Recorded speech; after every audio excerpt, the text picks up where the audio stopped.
Hey guys, welcome to another episode of Eating While Broke. I'm your host, Coline Witt, and today I'm very excited. We have a very special guest we've met years ago. That's right. This is Abraham Jankans, also known as AJ, so we will not be referring to you as Abraham throughout the episode. Whatever you want to call me. Abraham, AJ, sorry, see, I'm already messing up. AJ is the CEO of Launchpad Software. Yes, thank you. And can you give our guests a little insight of what Launchpad Software is?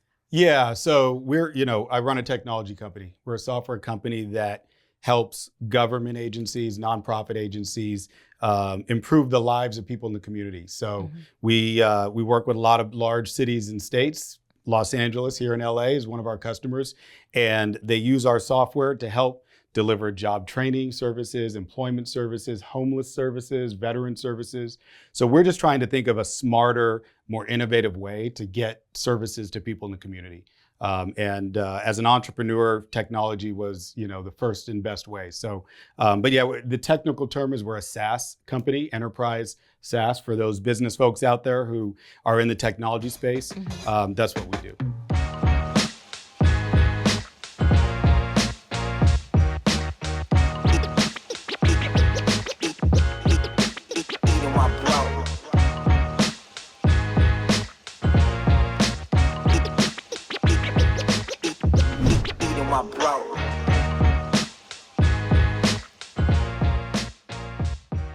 Anybody, if you're unemployed or if you've got a single mom out there that maybe is housing insecure, or you have, a young guy, we call him opportunity youth, that's dropped out of high school and needs some direction.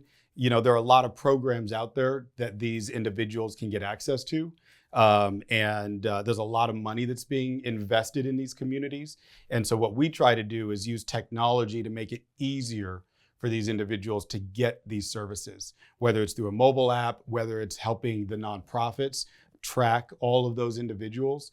Our software is tracking probably in the tunes of several million individuals across the country, actually internationally, because we have customers in the UK and Bermuda. Essentially, it's, if you are falling on hard times, there is a social safety net out there. That social safety net's at risk right now, unfortunately, but there are billions of dollars being invested to help you. And we want to use technology to make it easier for people to get access to those services. Yes. But Launchpad, your actual client is like a nonprofit or a government agency, right? Right. So what services do you provide for that agency? Yeah, so primarily we sell to government agencies, so state and local municipalities. I mentioned the city of Los Angeles. In fact, we have over 300 government and nonprofit agencies across 35 states that use our software. And they, a lot of this stuff is maybe more of the technical and boring, but you think of companies like Oracle, right? Oracle is the database behind the internet, right? And now the database behind AI. You think of Amazon, AWS is, the cloud that runs all of your apps. Anytime you're getting these services from the community, there's a cloud behind it. There's a system behind it. And we're one of those systems. So, like a cloud software application. So you house all the data. And exactly.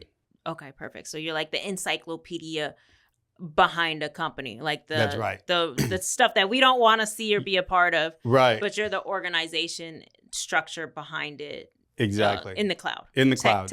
Technically speaking. We're 100% in the cloud. Yes. We're 100% in the cloud. We've always been in the cloud. We were one of the first, and that's why we were really successful when I started the company, 11, 12 years ago. We were one of the first to bring truly cloud SaaS software to government agencies to deliver this. Now we're bringing AI into it, right?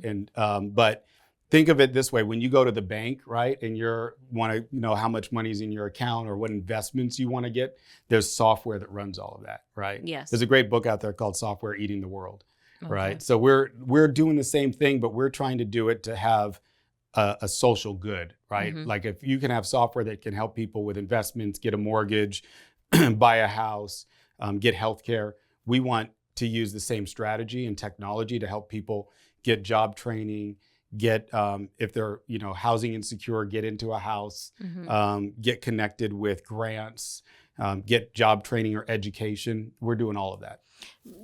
But you guys cater to the companies, not the end user, right? Yes. So just for listeners, if you're in a housing deficit, you don't go on Launchpad Software to find housing. There are agencies that are in business with you, and they're using your services, not actual individuals on the street. Well, the individuals on the street are using our software. They just don't know it. So they're logging in, for example, like Detroit at Work, the city of Detroit. They're logging into that website. All of that's powered by our company. Oh, okay. Got it. So they're using it. And sometimes we have like a little thing down there. Yeah. But we are not trying to be the brand to the consumer. We want to help empower all of these agencies that are really, it's their job to do the work. Okay. We want to empower them. So San Francisco's jobs portal, if you log into the city of San Francisco's jobs portal, which is free, it's kind of like, I don't want to say a competitor to ZipRecruiter, but it's an alternative. Yeah. You log into SF jobs portal, that's Launchpad. Wow. And we're doing all of that. Okay. Yeah. Now I have a better understanding. I didn't mean to grill you. You're like, what did I? I just want everyone to understand fully like what what Launchpad software really is, especially because, like you said, you're not branding yourself to the naked eye, so we really wouldn't know. Yeah. But before we get into all that, yes, go ahead. I can feel and sense the oil is hot. But what are you gonna have me eating today? Yes. So my understanding is this is eating while broke. Yes. Thank God I'm no longer broke, but I can remember the days when I was starting, and so this is, I saw a lot of people having fancy meals on your show. Like, there's a handful of them. Yeah. I'm not trying to impress anybody with the food today because I think people will definitely relate. We're going to be doing chicken taquitos today, and we're going to be cooking them, heating them up. It's not so much about the prep of the food. I also want to highlight the condiments. Okay, let's what's go through the easy condiments. to grab, what's easy, and also maybe what's not necessarily convenient, but what you had in your pantry and what you could afford. So we got chicken taquitos. These, do you want me to say where they came from, or probably not? That's fine. Yeah. So chicken taquitos, we're gonna cook these, and then we've got obviously olive oil, which is I like to cook with olive oil. And I do a lot of cooking at home, but my kids will never eat this stuff. Like, I'll give them chicken taquitos. They want salmon. They want and then we've got mayonnaise. Okay. So this is our sauce. Okay, mayonnaise, and then we got we're in California. We got to have the tapatio. So we got tapatio. So it's just 3 ingredients. Yes. Now I did notice that you weren't making them fresh, so I take it back in the day they were frozen also. They were frozen also. Yeah. And I was trying to understand when you're hustling and we're trying to build a business, who has time to sit and cook? I got to cook, eat, and I got to go. Got to keep going. And I remember we specifically made these. I was living in we had a 3-bedroom house. There was 5 guys. This is down in Orange County, the OC. And I got my first sales job. And all of the guys that were living with me, my brother was there. My brother, shout out to Jeremy. He's a college university professor now, PhD in math. We were all just, trying to hustle. So it was like, hey, what can we buy that's cheap? We bought the big box of taquitos. Got it. And all 5 guys would eat. We'd take the taquitos, throw them out, cook them, heat them up. We all sit down like a family meal. We'd have the mayonnaise and the hot sauce.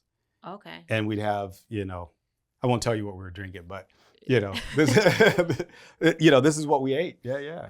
Okay. So should I get started? Go ahead and get started, because it is lunchtime in real time, guys. So it's real time. What we are eating. That is right. Actual lunch today. That is right. And one of the things I love. First of all, I'm originally from Oregon, Portland, Oregon, but I really kind of grew up in Southern California.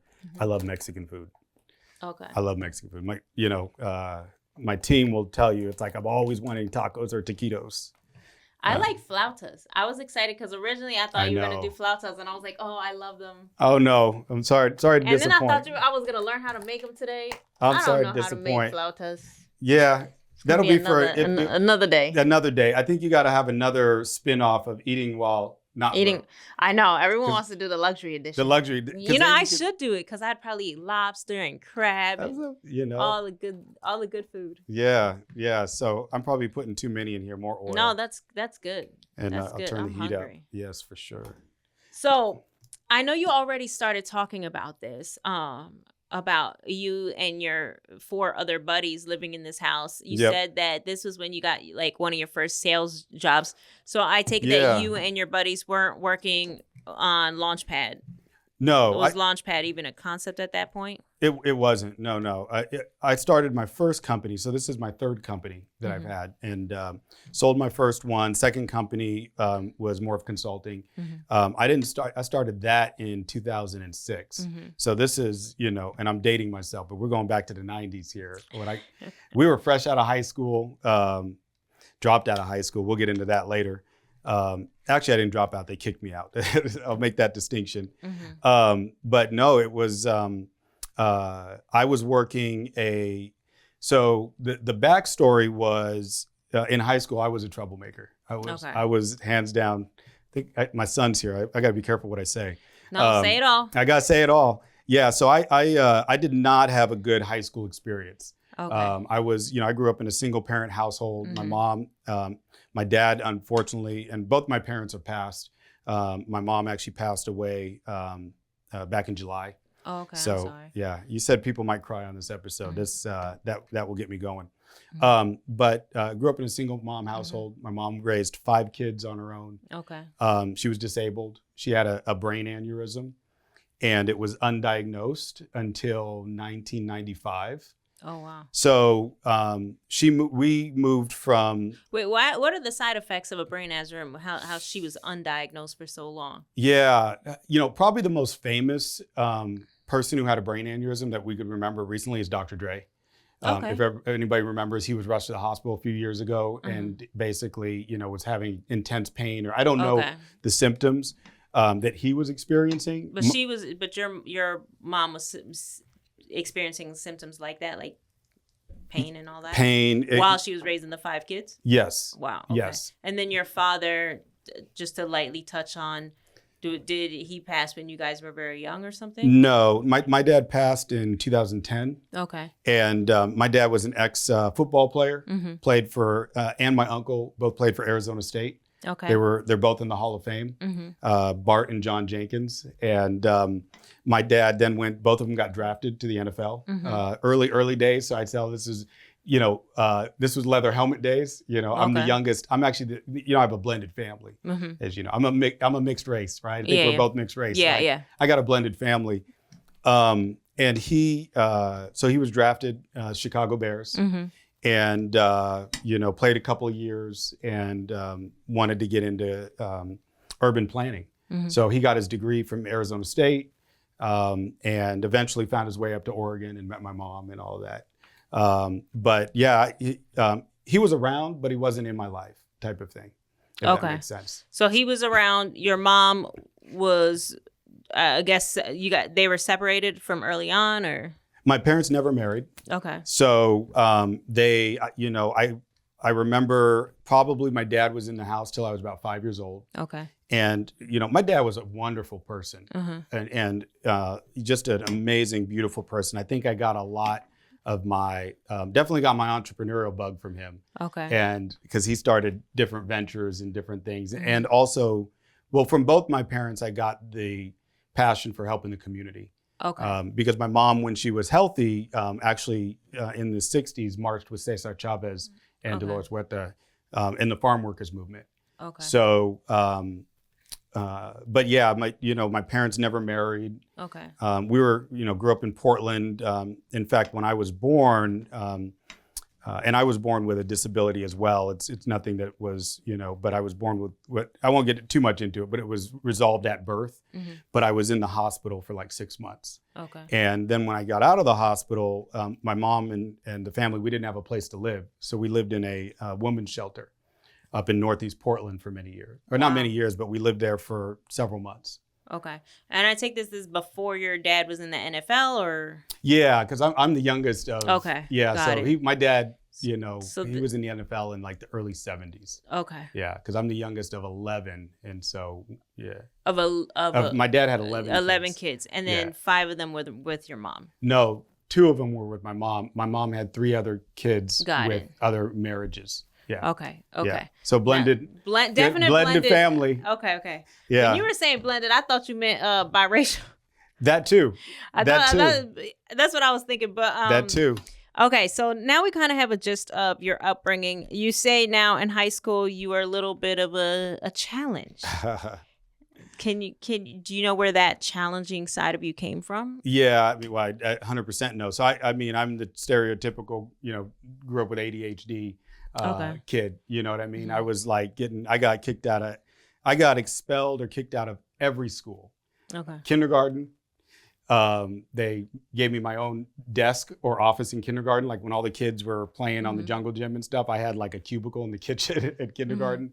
And then did they know you had ADHD at the time? No. You discovered that later? This was the 80s. Yeah. It was just, he was the bad kid.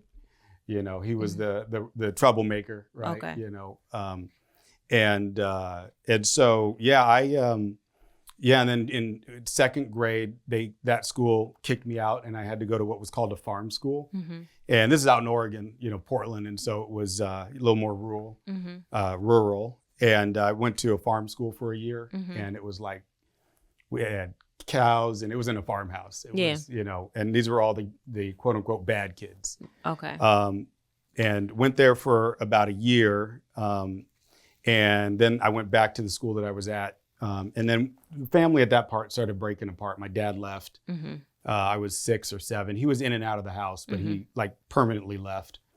And my mom at that point decided we were living pretty hand to mouth at that point. We were living in my grandfather's house, but it was like an old house that was like literally needed to be condemned. It was like, they're going to tear this house down.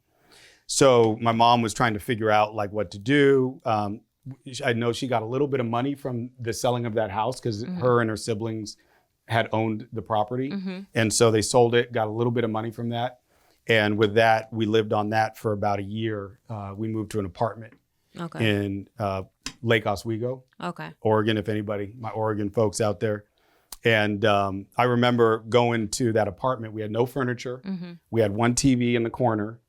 And my brother and I slept on mats on the floor. We couldn't afford furniture. Yeah. And so yeah, but it was for us it was adventurous. Yeah, because your mom positioned it as we're going through a new adventure. She didn't highlight that you guys were struggling. We always struggled. There was no frame of reference of not struggling. Okay. Yeah, I mean, it wasn't like, this was just, my mom's like, hey, this is what we're doing. We're going to move to this apartment. And what she was doing actually, which was amazing, I'm going to grab my water down here, which was a blessing and really what I thank my mom for. Because she, my mom was a scrappy Scottish woman. She was like that type, she actually worked as a computer engineer. Okay. She was one of the first software engineers for this company called Tektronix. Okay. And they literally told her they didn't hire women, and she just pushed and pushed and pushed her way into this job. Okay. All while she had this brain aneurysm that was undiagnosed. So, mom found a way. Okay. You know what I mean? I really see it as like the beginning of this California dream for us. Because my mom was dealing with, and I've mentioned, earlier off camera, my mom passed away in July, and she was 84 years old. And I think the story of her life was her bringing us out of Oregon. Nothing wrong with Oregon. I love Oregon. It's my roots. But she brought us to California, right? Okay. And this California dream just became a reality. I know she was going through depression while she was up there. I mean, taking care of us. My oldest brother was out of the house. He was like 16 at the time or something on his own. My 2 sisters, who are half sisters, their father was abusive. And so she left that and tried to get the girls, but lost the girls and was not able to get them, my older sisters. So they became alienated from my mom.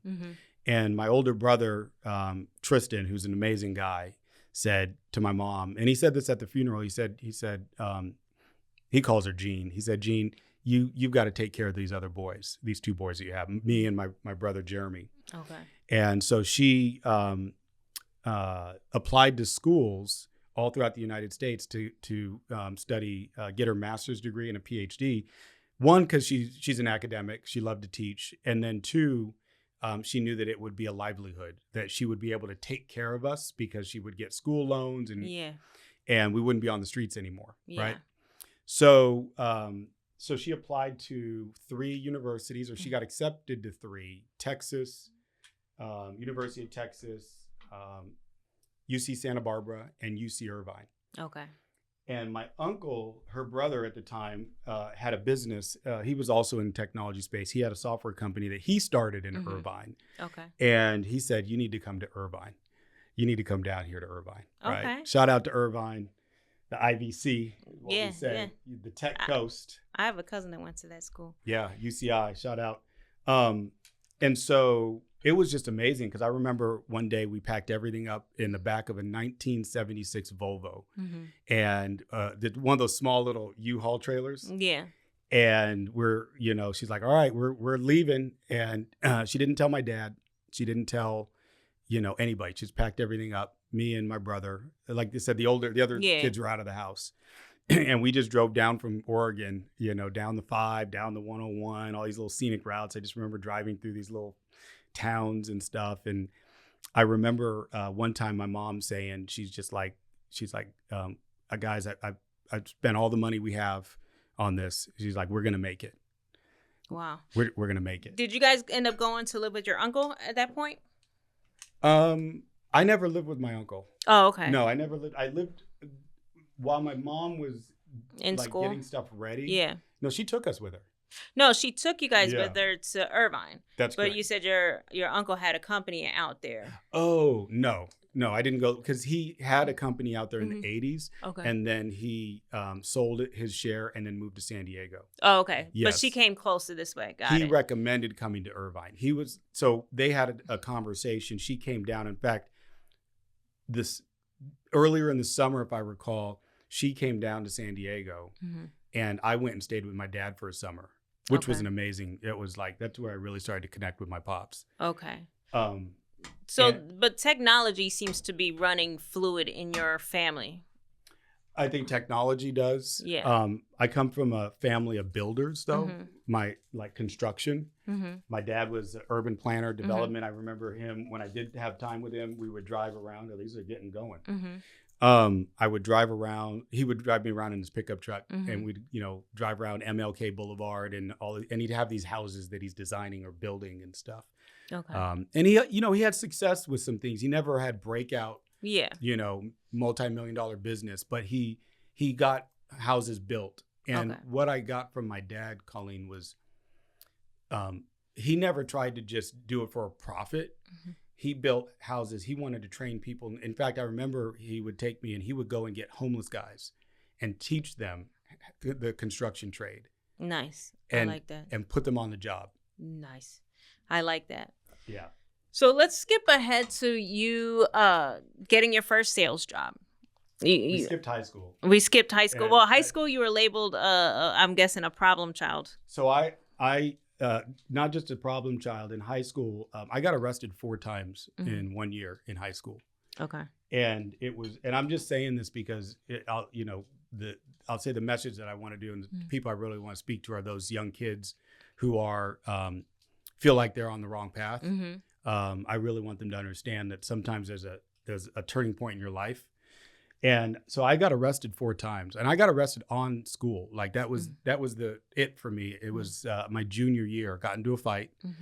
Was running with. I would say I was running with the right crowd for sure. These are guys that I still hang out with today, but because we were black and brown, and we were in a community that didn't look like that, right? Irvine.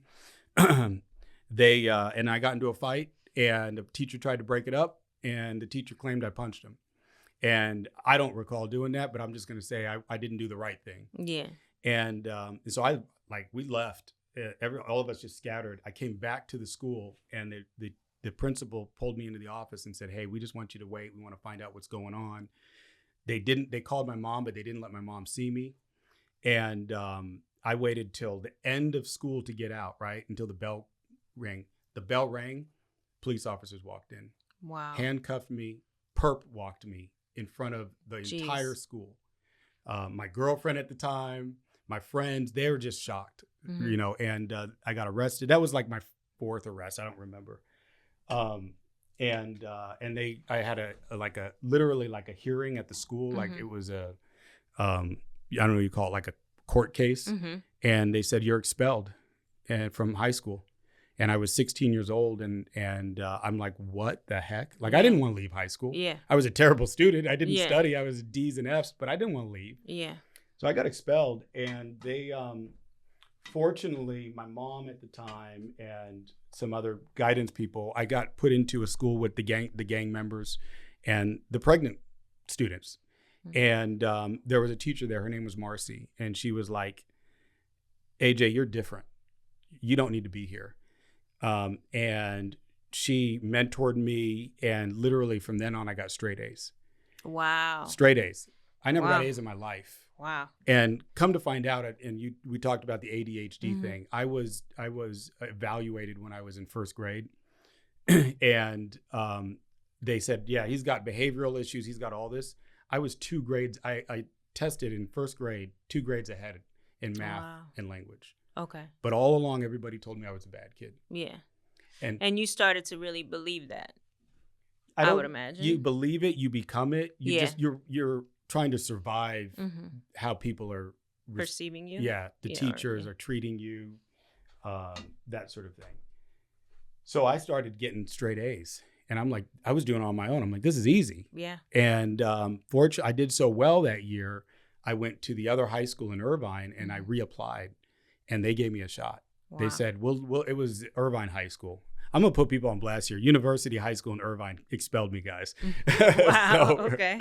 But Irvine High School said, hey, we're going to give you a shot. And that was an amazing year for me, because not only then I got straight A's in high school, like a normal high school. I had 2 jobs. I worked a job in the morning cleaning buildings.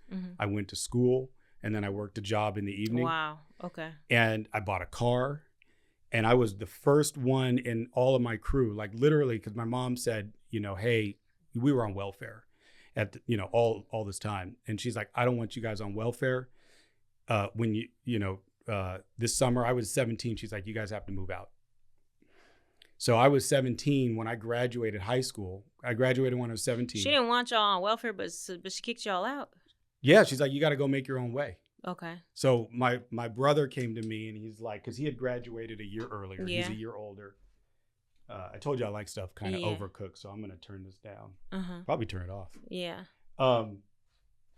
Yeah. So I had a job. I just bought my first car in high school, like, you know, and paid cash, and had a couple other little businesses I was doing. And I graduated high school. I had an apartment. My first, you know, we had 4 guys in there. Yeah. But I had my own apartment. I had 2 jobs. I had a car. Like I was doing the thing. I was going. Never looked back. All right. So that the lady that mentored you, do you still have a decent relationship with her? Or? I don't know where she's at. Okay, yeah. But she was a pivotal point in your life. Yeah. I'm sure your mom was just beyond relieved that someone cracked the code. Exactly. Yeah. She said, she's like, something clicked. You know, because I got arrested, you know, the year before. I got arrested in Santa Ana. I got arrested in Irvine twice. I got arrested. I told you, you know, it's on college campus, or on my high school campus.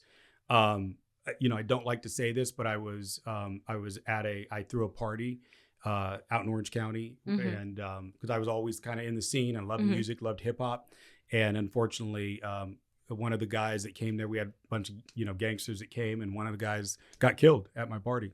Oh no, that's not good. Yeah. That's not good. No, I watched, you know, I was 16 years old, and I watched this young guy. In fact, I was like talking to him before the party, and I watched this young guy get murdered.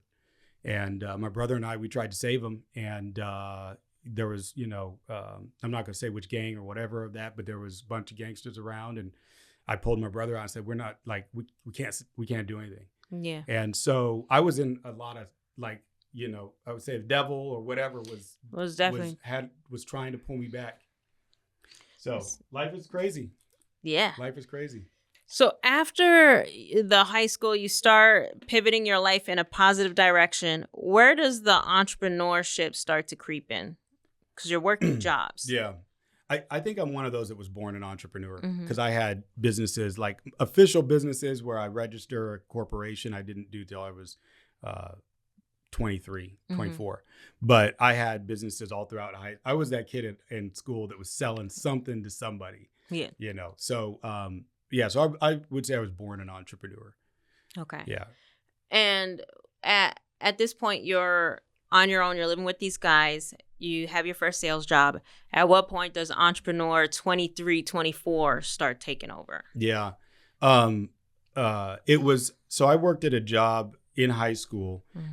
It's FedEx now, not the delivery part, but like the office part. And it used to be called Kinko's. And I got a job that summer that I was out of school, or that year that I was doing homeschool.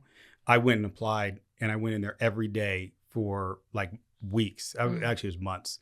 And another lady by the name of Marcy. I don't know what it is with, Marcy's are angels out there, I guess. But she's like, man, you just keep coming in here.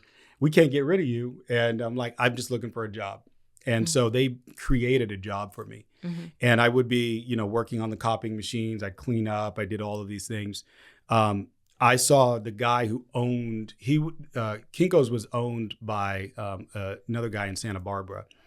And he sold it for over $1 billion.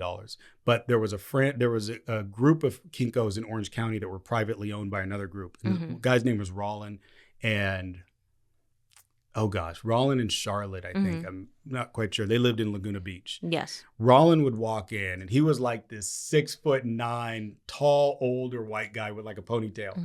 And literally would have a stash of $100 bills in his shirt pocket. Like, I'm like, who does that? Yeah. And so I would meet Rollin. I'm like, ask him questions and all of that. And he just pull out $100 bills to pay for stuff. And he had these two other guys that would come in, and they were dressed in like nice shirts and ties.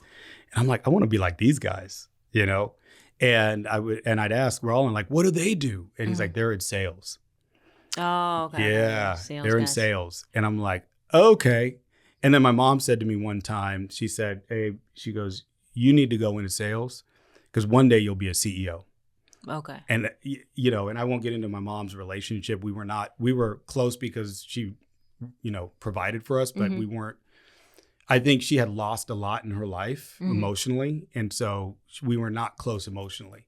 But the one thing she said to me, she's like, you need to go into sales because I think you could be an entrepreneur. Yeah. And so that was the spark. Like, and looking at that statement, that's a very I think very factual statement that if you are going to get into entrepreneurship, being able to sell is definitely like a number one skill. You got to sell something. You got to be able to sell your own product, right? You got to sell and sell yourself. So, okay, so you're in sales. Let's get okay. Your first company. What is that first company? Yeah, so that was Launchpad Careers. It was a staffing company. I started in 2006. Okay. And I had I got into staffing, so anybody who's familiar with staffing, it's employment services. It's helping people find jobs, very related to what we do now. And I worked at this company since 2000. Built myself up, actually became the top sales rep in the country. So they had an annual award, and I had no idea. I got invited to this thing in Newport Beach, and it was out at the Hyatt in Newport Beach, and they surprised me. But, the CEO of the company called my name out. He's like, their top sales rep, Abraham Jankans. I'm like, what? Yeah. I was blown, I'm like, this is crazy. So did really well in sales, and I'm like, I want to start my own company. So I went to the owner of the company, or not the owner, Bob McDonough was the owner of Remedy Staffing. He had passed away. Paul Mikas took over as the chairman, and then Greg Palmer, who was a mentor of mine, was the president and COO. And I approached them, and I'm like, hey, I want to buy a franchise. I'm like, I know you got franchises. I want to buy one. I went around and raised money to buy the franchise. Okay. Tried to negotiate with a couple of locations, Mm-hmm. and the Las Vegas location was the one that became like the best chance. Mm-hmm. I had everything ready to buy this franchise. I had the money lined up. I had the systems. I had, where I was going to go, all of that. And then last minute, the guy pulled out. He's like, I don't want to sell. Oh, no. Yeah. That must have been devastating. So then my guess is that's when you were like, now that I raised the money, might as well go in business for myself. Exactly. Okay. My investor at the time, who's also an investor in my software company, he's like, let's just do our own thing. Okay. So I packed up everything, drove out to Las Vegas because that's where we were going to open up, and like literally drove out got an apartment, drove out, and then the next day I'm out there calling on businesses. And did you become that guy's competitor at that point? Oh yeah. Did you put him out of business? No. Okay. No. I had to go for gold. Yeah. I had to go. I had to try. But you became his competitor, so good. Became his competitor. Yeah. Yeah. That's good. That's good enough. Are you gonna feed me today? I'm waiting for you to say. Well, feed us. Okay, so give me your plate, and I probably should taste it first to make sure that it's ready to go. But I'm pretty sure it's good. I'll start with 2. Start with 2. I got to do the condiments and all that stuff. We got to do the whole thing. So I'm gonna stand up again. Okay, you're gonna stand up. Okay, Michael's gonna have a stroke. All right. Yeah. Put that there. Let me get your plate ready. So back to the food. Chicken taquitos. I'm excited about this because I would eat this today. You're going to eat it today. So the mayonnaise. Okay. Right. Again, this is not fancy food. Anybody out there thinks if you're struggling, you're having fancy food. Here, I'll try to do it on this plate too. This is your plate. I know. I'll just. Okay. So you got the mayo. You got the mayo. Look, Taquitos makes everything better. So, Taquitos, if you want to sponsor me, I am down for that. Yeah. I'm loyal to brands. I am very loyal to brands. And I'm just going to show you just as well, like if you can't get Tapatio, go get yourself some Del Ferno from Del Taco. Okay. Look, I got my brands. He brought all the ingredients, guys. I brought all the ingredients. I asked for extra. If you are struggling, don't go out and buy Tapatio.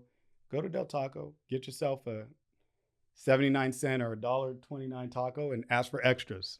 Well, nowadays they charge for these extra sauces. Do they? I think so. Okay. That's up here in LA. In Orange County, we still give stuff away for free. They still charge and ask for extra anything. Yes. Okay. This was your plate. Okay, here, let's switch. And do you like spicy food? Because that Del Ferno is a little bit. I'm going to try it. I'm just going to mix it. Yeah, you can mix it up. I'm going to put Del Ferno on mine. I'm hungry. And I'm excited to eat these. Even though I thought these were going to be freshly made, it's fine. It's fine. It was hot, I could have made them fresh. You know what? I could have gone. That would have taken longer, though. Yeah, I don't know. I'm going to go like this. You're doing it the right way. Is that how you do it, really? When you do it? I mix it up. Yeah. Okay. I mix it up. Now, this is, I'm health conscious now. So, you don't eat this every day. Yeah. This is. Cheers. But this is, yeah. Oh, man.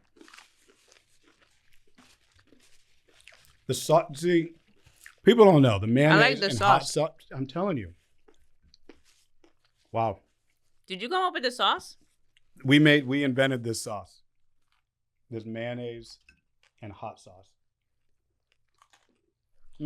Wow. This is really good. I would eat this. I miss this. Would you make your son try it? Of course. Yeah. He loves them, and I cooked it right. I would love to see his reaction trying this. Would he eat this sauce though? Oh yeah, my kids love spicy food. Okay. Yep. So AJ does not get a rating on the food because he did not cook it fresh. But as far as this sauce, guys, if you do not have salsa and sour cream at home, or if you just want to switch it up, mayo with the Tapatio and the Del Taco sauce. This is a definite win. I would have never thought to do this. Yeah. And I have a point behind making it fresh. And I said this off camera is I didn't have time to cook back in the day. We did not have time. It was school, it was job, it was business. It still is kind of like that for me now, but I have, I'm not going to boast, but I have people that cook for me now. Yeah. And kids that, people watch the kids. So, unless I'm wanting to do like a Friday nights. I like to cook. Friday nights I like to cook, but we did not have time. Everybody was like in the house. Nobody was sitting in the house, sitting around. Everybody was like, I got to be here. I got to be there. You gotta go. Got to go. So your first company, the staffing company, the Launchpad Careers. Mm-hmm. That company is around for how many years? That was from 2005. We incorporated in 2005 and exited the business in 2007. Okay, so you sold the business. Yes, to our customers. So our customers, we were having, we would send people out on temporary assignments. And we basically got offers from the customers, our clients, that said, hey, we want to buy out all your contracts. And so we had an opportunity to just sell out all of the people that were on assignment. And it's not quite what you would consider an acqui-hire. It was more of they just bought out all the contracts. And, we were like, yep. And the Great Recession was starting to happen too. So it was kind of it was a good timing for us because we knew Great Recession. Any minute now. Any minute. The world's going to. Yeah. So I remember that. Yeah. So after that, you get this chunk of money. You're feeling yourself, I'm sure. Chunk of money. Chunk of money. Yeah. You're feeling yourself. You're in Vegas. So at that time, I opened 3 offices. So we had Las Vegas and we had 2 in Orange County. Okay. Yeah. So you're out here. You sold this company. What's your next play? And I know you're not just sitting relaxing for the next year. No, I mean it was not a chunk of money. It was well, this was the Great Recession, right? And everybody, I think, was just shocked at what's going on, and we were too. But at the time, I was also involved in politics at the time, campaign.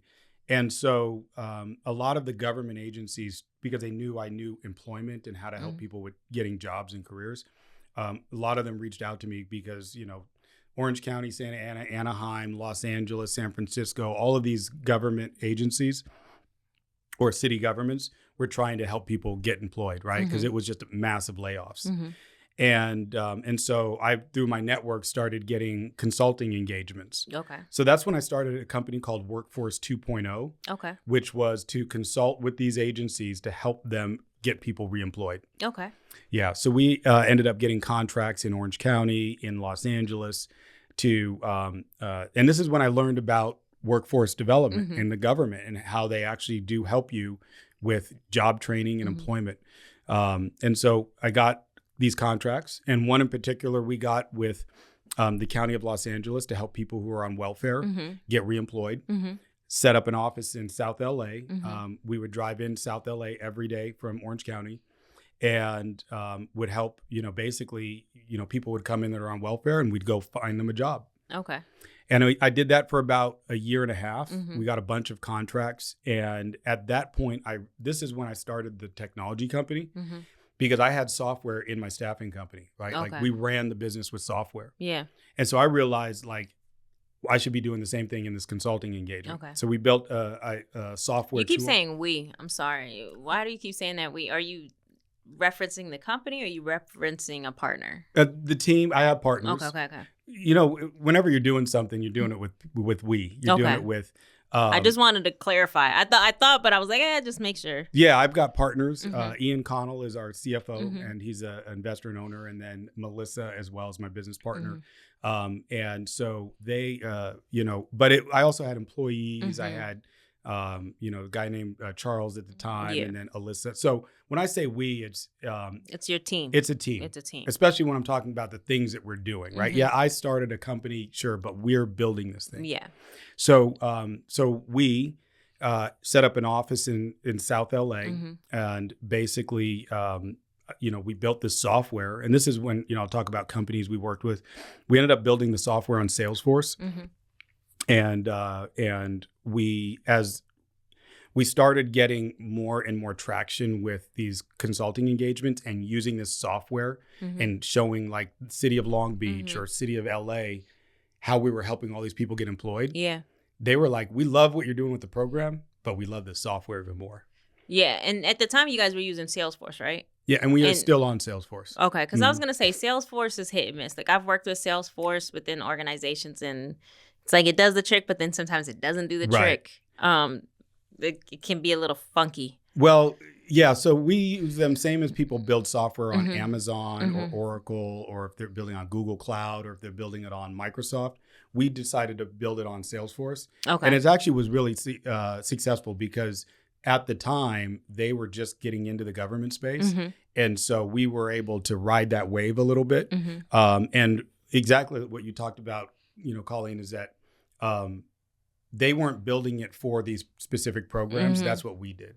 Okay. So we designed it and we built our own IP on top of it. Specifically, IP is intellectual property for anybody out there. Okay. Own your software. Own your So technology. I didn't know. So you built on top of Salesforce, kind of. Is that what you're saying? I don't want to get too technical because there's contracts and all of that stuff that's related to it. I'm not, that could go down another path. Okay. But the short answer is it's our software. It's our IP. And people do the same thing when they build on Google Cloud or Amazon. Mm-hmm. They're just the infrastructure, but we're sitting on top of that. Wow. Yeah. I love the tech industry for that, though. Like, I feel like it's very much like open source, build. That's not as much haterade as I'd say other industries. Yeah. Well, I'm just going to tell everybody this, especially we're here in LA and the media. Technology is taking over everything. Oh, yeah, it is. And it has been for a while. And don't sleep on AI. Yeah. Don't sleep on AI. I don't think anyone's sleeping on it now. People are like hooked to it. Yeah, they're hooked to it as a consumer. Yeah. Ooh. But 35% of white collar jobs are going to be taken over by AI. Mm-hmm. The restaurant industry, media. We were driving up here and listening to Big Boy, and they were playing songs that were 100% AI created. Yeah. The game has changed. Now, how do you feel about the plumbing and electrical and the AC and all these other careers that are going to be booming? Do you think that the demand and the cost for these jobs are going to be a lot more because it's going to be one of the few industries that are like, you can't. AI can't replace. I doubt AI can replace it. Yeah. I think there's two things. People are flooding into the trades. Mm-hmm. People are flooding into the trades. One, you don't have to get a 4-year degree. No. And you can make 6 figures and above in the trades. Yeah. And I've got a guy who's an exterminator, comes to my house every quarter, and I'm sure he's probably pulling in, above 6 figures. Yeah. You know what I mean? Yeah. So do what you love first. Yeah. But just understand, like, if you're just looking for a job somewhere pushing paper, you're going to be unemployed. Yeah. Like, not in 5 years, you're going to be unemployed this year or next year. It's coming fast. I know people, and I'm not trying to scare people, but I wanted to talk about this. You said in under a year. Okay. In under a year, I know folks who work for Taco Bell and who are developing the AI drive-through, and they're piloting it, right? But even though, they can do the AI drive-through, but who can actually prepare the food? The machines are going to prepare the food. You think so? 100%. You didn't need me to cook this thing, by the way, The machine will cook this thing eventually. 100%. There are restaurants now that are 100% automated in terms of making the burger. You've seen one? Yes, in San Francisco. I don't know the name of it, but there are. I was about to ask you. Yeah. People are gonna be out there right now Googling what 100%. restaurant is 100% automated. 100%. They're going to be making the food, the restaurant. We're not talking about fine dining. We're talking about fast food. Yeah. And so I came from a conference up in Monterey, and we were talking about this. Is that the entry level job is being eliminated? Right. I talked about the entry level job that I got into. The entry level job, we all had one. That job is being eliminated. I believe that. So I tell my friends, I'm like, marketing. I'm a marketing sales background. Marketing and sales. I was like, we're done. Like, let's go become a nurse or a doctor or something, because we out. We got about 6 months left. I don't think so in marketing and sales, because you can use the AI tools. Yeah. If you can use the AI tools in your career, you'll be able to ride the wave. But I will say this though, companies and organizations remember Photoshop, and now we have Canva. Yeah. But shout outs to Canva, genius lady. But now companies are like, well, we can have our intern create a flyer now. So that's why I say marketing, some of those things are definitely going to be, if you're a company, you just shove it on your intern. You can't be a graphic designer. You can't be. In fact, we just updated our website, launched a new website, and I had one guy do it. Yeah. We had contractors, but we used AI to create images, write content. We did so much. Yeah. So, The world is crazy the way it's going. I have a trick question though. I have a love-hate relationship with social media. Mm-hmm. But now that everything is automated and everything's AI related, my hope is that social media disbands eventually, because all you're going to see is populated content, AI content, from AI photos to AI video to, did Drake really say this? Did Biggie really say this? Right? Because they have all these voices and stuff. Now this platform that, used to be like organic is now going to be, I mean, we all know it's a consistency numbers game. Eventually, I would imagine that it would fade to black. What are your thoughts on that? The world is still about attention and getting, it's how do you get people's attention? I do think, and I'm a believer like you, I think the in-person is going to be much more valuable. Okay. I think in-person events, in-person media, concerts, people are going to want the real thing. Yeah. I think it's unfortunate. A lot of people are stuck in the consumer mindset of just stuck to their phones and doom scrolling. Yeah. So those folks, if they, we're going to have a separation between the haves and the have-nots. That's going to get worse. It's going to get exacerbated. And the consumer class is going to, they're going to lose their jobs. Government's probably going to have some form of, ongoing welfare, for what they call it, but it's basically universal basic income, UBI. So you're going to have a lot of folks that are just going to be consumers. And the ones who are going to be able to be in the middle class and hopefully in the upper class are going to have to be creators and use these technologies and use these tools. Yeah. It's getting scary out there. I don't let my kids on social media. I don't let them on. I just talked to a girl before you came in who was an influencer, and she said that her 13-year-old has, all these issues, and a lot of the challenges are coming from just exposure 100%. To social media. I'm like, whoa. 100%. But I also think YouTube Kids is not becoming safe either. 100%, yeah. Because I'm seeing my daughter who's 4 say words like kill or something. I'm like, oh, wow. I'm like, where has anyone ever used that word? These little words where you're like, where do you even find that word? Or how do you use that word? And so I was like, it's got to be. Yeah. And this young lady was saying earlier that it doesn't matter how many restrictions you put, still stuff is sliding through. You just can't put them, you can't let them have the devices, And, I'm older than you, but I grew up, we had no devices. No, we didn't. No. Yeah, we didn't have. So we're going back, and you talk to parents that their kids go to school up in Silicon Valley and the Bay Area. They're on paper and pen. They're doing the private schools of these kids, of the kids of the techies. Yeah. They're offline. Yeah. Because they understand that they have to be able to build those foundational things. Yeah. I agree with that. So jeez. And I will say this, to kind of back what you were saying about the techies. I had my daughter in private school, Montessori. This year was the first year I'm putting her in public. And my gosh, you can actually see the difference immediately just in the regiments, the teachings, the bar is so much lower. Yeah. And it's like, on one hand, you're saving money, but you look at the difference and you're like, oh my gosh, is it even worth it? Like, in my personal opinion, definitely not. You do what you got to do in that moment. But I see it and I'm like, so that's what I was paying for. Okay, I see different. It's different. It's different. Yeah. But yeah, just a second what you were saying. But thank you so much for taking time out of your crazy schedule to come all the way down here. You had a nice drive. It's LA, so no, we didn't. No. We came a long way, but we did that for you.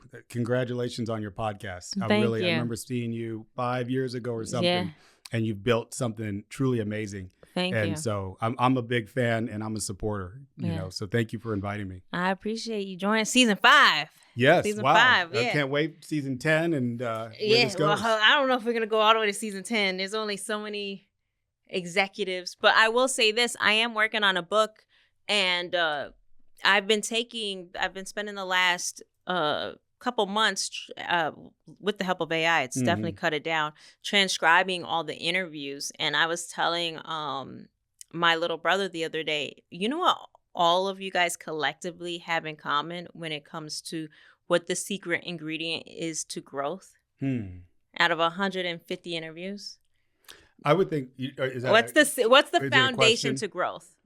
I guess that's how I position think it's perseverance or persistence. I was thinking perseverance. I've had people come up to me like, oh, the book, definitely faith is the number one consistent thing. Well, yeah. And I told my brother the answer to this, and then he was like, poo. And I've told other people because I thought it was very interesting. The number one foundation to growth is honesty, truth, radical truth with self. Mm-hmm. And I was like, what? But then if you think about it, right, in order for you to grow, right, even with you being labeled as a bad kid or what have you, right, at some point you sit down, right, and you have this raw, radical truth. Self-awareness, like no lying, no buffer, with just you. That is actually the foundation. And then obviously the other things that you're listing are definitely, relevant. But I just thought it was very unique that the gospel was. That's a spiritual conversation, and I know you're at time, but it's there's a bigger you out there, and there's a bigger you in there if you can have that self-awareness, and you can really that self-actualization, and that's a journey we're all on. I'm a person of faith. That's my journey now. Is like we all have a bigger dream and a bigger vision, and if you ask yourself why you're not achieving it, then the answers start to come to you. And I'm a person of faith, so I pray every day over myself, but over my family, that we'll have those breakthroughs. So, yeah. Do you think in your journey, though, there was those moments of radical truth with self? When I got expelled from high school was a big radical truth. And I think over the past few years with my family and all of that, I've had another one. Okay. Yeah. Cool. So I love it. All right, cool. Thank you guys for tuning in. You guys I guess you will be going on different random sites and you will not even know you are using Launchpad software, but it does exist. And the companies that you guys cater to are more mission-based, aligned with your mission. They are all aligned with our mission. Yeah, they're all aligned with the mission. And helping the community, guys. Yeah, I just, go out there if you're needing help, if you're unemployed or whatever, there's resources out there for you. And you can always connect with me online and I can help, connect you. So. All right, guys. Thanks. Peace out. All right.